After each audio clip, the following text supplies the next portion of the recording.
तो चलिए जी, आज एक आर्टिकल है 24 मई को द हिंदू न्यूज़पेपर में, उसको कवर करते हैं। देखिए, मैं जब भी मुझे कोई आर्टिकल लगेगा कि कराने लायक है तो मैं वो ज़रूर अपलोड करूँगा।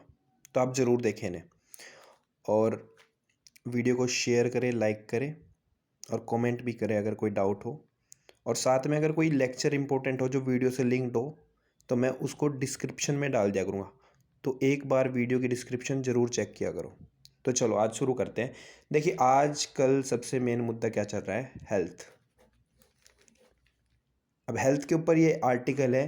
कहना क्या चाहता है कि सरकार को एक इन्वायरमेंटल टैक्स लगाना चाहिए। अब क्या है इको टैक्स?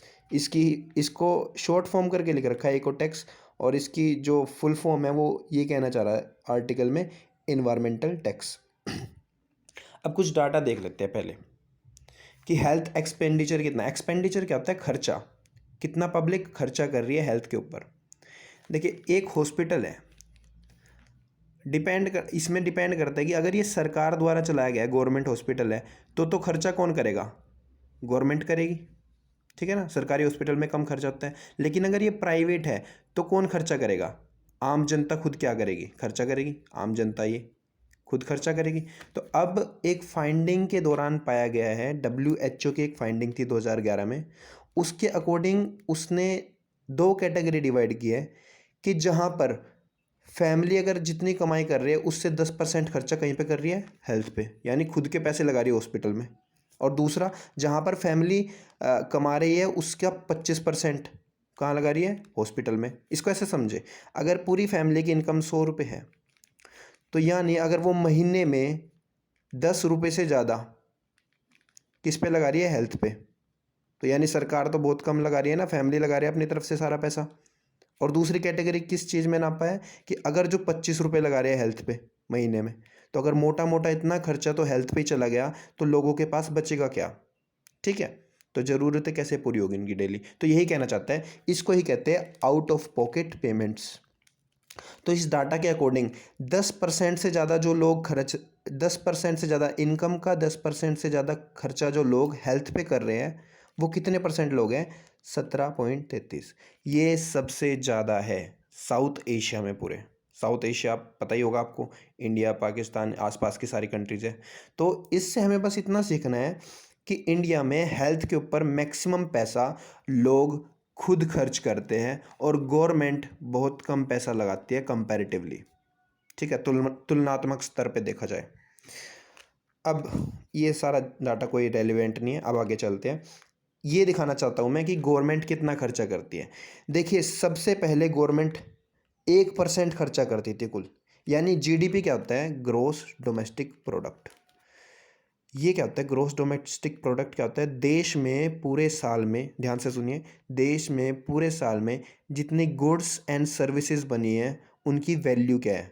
गुड्स क्या होता है? जो सामान है, जैसे टूथपेस्ट खरीद लिया, जूते खरीद लिए, कार खरीद ली, तो जो इनकी टोटल वैल्यू होगी। प्लस सर्विसेज क्या है? जैसे आप होटल में जा रहे हो, होटल बुकिंग करके वहाँ पे पैसे दे रहे हो, या फिर आप फूड मंगा रहे हो होटल के अंदर, तो उसके ऊपर टैक्सेस लगेंगे जो, तो ये सारा किस में आ जाएगा? जितना भी टोटल देश में गुड्स एंड सर्विसेज पूरे एक साल के अंदर प्रोड्यूस होएगी, उसको ही हम क्या कहते हैं? जीडीपी नापी जाती है। ठीक है भाई, अब जीडीपी पता लग गया आपको क्या है। अब ये बताना चाह रहा हूँ कि इस जीडीपी का मात्र 1%, यानी अगर पूरे भारत की जीडीपी पूरे साल की 100 करोड़ है, वैसे बहुत ज़्यादा होती है एग्जाम्पल के तौर पे, कि अगर पूरे साल की जीडीपी 100 करोड़ है तो उसमें से बस 1% यानी 1 करोड़ रुपया ही कहाँ लगाया जाता है? हेल्थ के ऊपर।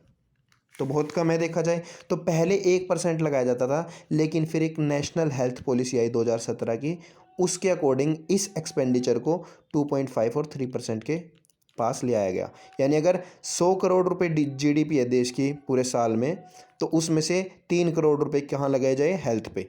लेकिन अब भी ये हमारे देश के हिसाब से बहुत कम है। भाई देखो, आर्टिकल यहाँ आप पढ़ लेना, अगर रोक के पढ़ना चाहते हो ना, वीडियो को पॉज करो और देख सकते हो। ठीक है, अब आगे इसने सॉल्यूशन क्या बताया। देखिए, सरकार के पास भी तो पैसा होना चाहिए, तभी तो वो लगाएगी। अब ये कह रहा है कि कौन से तरीक़ों से सरकार पैसा ला सकती है। एक इस आर्टिकल में एडिटर ने क्या तरीका बताया, उसने बताया इको रेट टैक्स या इन्वायरमेंटल टैक्स। अब क्या होता है इन्वायरमेंटल टैक्स? इसके फ़ायदे भी कई होंगे। जैसे आप देखते होगे सड़कों पे पुरानी पुरानी व्हीकल्स चल रही है, ठीक है। फैक्ट्री अपना जो गंदगी है वो नहरों में डाल रही है, नदियों में डाल रही है। आपको इस इमेज को देख के क्या लगता है? कोई पहली बार देखे तो ऐसा लगेगा कि ये कहीं बर्फीले स्थान पे गए हुए हैं और यहाँ पे बर्फ़ जमी हुई है, लेकिन एक्चुअल में ये यमुना नदी की स्थिति है न्यू दिल्ली में। यहाँ पर क्या होती है, फैक्ट्रियाँ जो अपना वेस्ट प्रोडक्ट है वो नदियों के अंदर डाल देती है। तो क्या इन फैक्ट्रीज़ के ऊपर चार्जेस नहीं लगने चाहिए? तो इसी की बात ये यहाँ पे कर रहा है कि एक इन्वायरमेंटल टैक्स लगा देना चाहिए सरकार को, कि जो जितना नुकसान पहुँचाएगा इन्वायरमेंट को उसके ऊपर उतना ही टैक्स। इसको ऐसे समझे, वो नापेंगे कैसे, किस चीज़ के ऊपर लगेगा वो?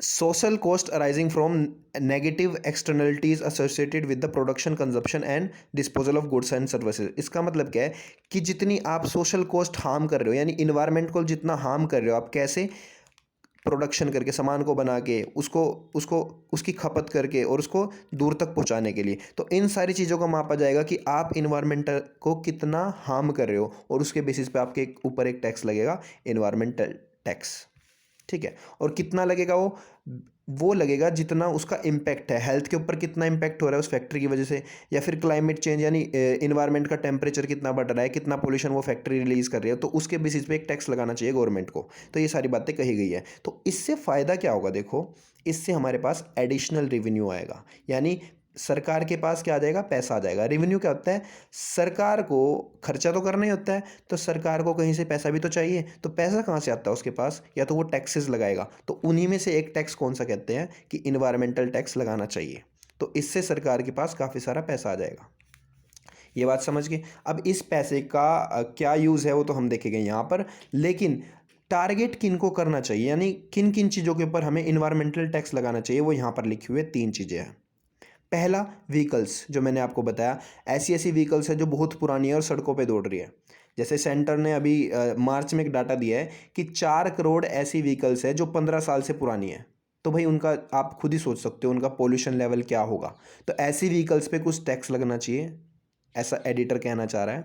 और दूसरी चीज़, जैसे हम फ्यूल कंजप्शन करते हैं, हम अपनी बाइक में तेल डलवाते हैं, तो वो भी कहीं ना कहीं से एनर्जी सेक्टर में से प्रोड्यूस होकर आता है, यानी फैक्ट्रियों से प्रोड्यूस होकर आता है। तो एडिटर कह रहा है उन फैक्ट्रीज़ के ऊपर भी टैक्स लगा दो, यहाँ से भी काफ़ी सारा पैसा सरकार पे आएगा।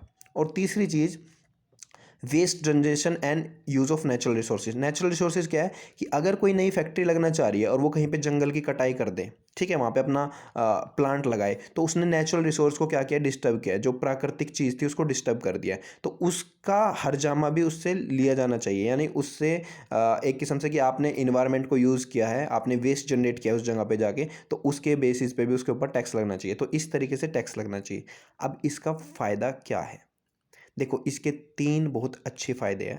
पहला क्या, फिस्कल। फिस्कल होता है धनी के पैसे का मामला है, यानी सरकार के पास काफ़ी सारा पैसा आ जाएगा। दूसरा क्या है, इन्वायरमेंटल। इन्वायरमेंटल यानी अगर सोच के देखो, अगर फैक्ट्रियों पे टैक्सेस लगने लग जाए तो क्या वो ज़्यादा वेस्ट प्रोड्यूस करेंगे, यानी बेफालतू का वेस्ट प्रोड्यूस करना बंद कर देंगे और इस तरीके से नदियों में वेस्ट नहीं डालेंगे। तो इससे इन्वायरमेंट का भी फ़ायदा होने वाला है। और तीसरा जो सबसे इम्पोर्टेंट है आज के समय में, पॉवर्टी रिडक्शन। अब ये कैसे, ये समझो।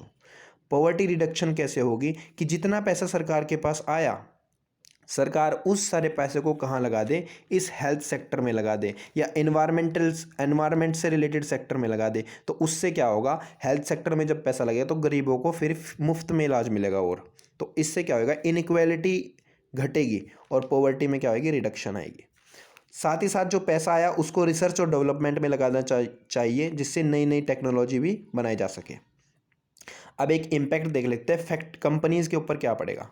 प्राइवेट लिखा है यहाँ पे इसने, यानी प्राइवेट कंपनीज़ पे क्या इम्पैक्ट पड़ेगा। देखिए उनको टैक्सेस देने पड़ेंगे, तो वो क्या करेंगे, सोचो एक कंपनी है जो शूज़ बनाती है, और उसके लेदर का जो पानी है, लेदर से शूज़ बनता है, और वो सारा कहाँ डलता है, इसमें नदी में। तो ये क्या है, इस कंपनी को टैक्सेस देने पड़ेंगे, क्या, इन्वायरमेंटल टैक्स के रूप में सरकार को। तो इसके ये क्या करेगी, ये अपनी जेब से तो पैसा देगी नहीं, तो ये क्या करेगी, जूते के प्राइस बढ़ा देगी। तो इस तरीके से एक नेगेटिव पॉइंट ये बताना चाह रहा है एडिटर कि इससे हो सकता है कि हमारे प्रोडक्ट्स के प्राइस बढ़ सकते हैं। लेकिन जैसा कि हमें यूरोप के एक्सपीरियंस से देख सकते हैं, यूरोप के एक्सपीरियंस से, यानी यूरोपियन कंट्रीज़ है जो, उनके एक्सपीरियंस से देख सकते हैं कि ऐसा नहीं होता कि अगर आप एक इन्वायरमेंटल टैक्स लगा रहे हो तो ग्रोथ रुक जाएगी, ऐसा नहीं है। ये कह रहा है कि ऐसा नहीं होगा कि नो ग्रोथ नहीं होगी। कहना क्या चाहता है इस बात का कि there is no evidence on green taxes with sustainable development goals leading to no growth. इस लाइन का मतलब क्या है कि ऐसा कोई एविडेंस नहीं है कि आप ग्रीन टैक्स लगाओगे, ग्रीन यानी इन्वायरमेंटल टैक्स लगाओगे और आपकी ग्रोथ नहीं होगी, ऐसा कोई एविडेंस नहीं है। तो ये कहना चाहता है कि जीडीपी के ऊपर इसका बहुत ही मामूली सा असर पड़ेगा इस टैक्स का। तो सरकार को इस टाइम पे इन्वायरमेंट का पोल्यूशन रिडक्शन करने के लिए और साथ ही साथ रिसोर्सेज जनरेट करने के लिए यानी पैसा जनरेट करने के लिए क्या करना चाहिए, इन्वायरमेंटल टैक्स लगाना चाहिए। So I hope you like it. और भाई मेरे कहे भी नहीं आप इसको शेयर कर दिया करो, क्योंकि अगर मैं रिकॉर्ड कर रहा हूँ तो किसी का भला हो जाए। ठीक है, थैंक यू।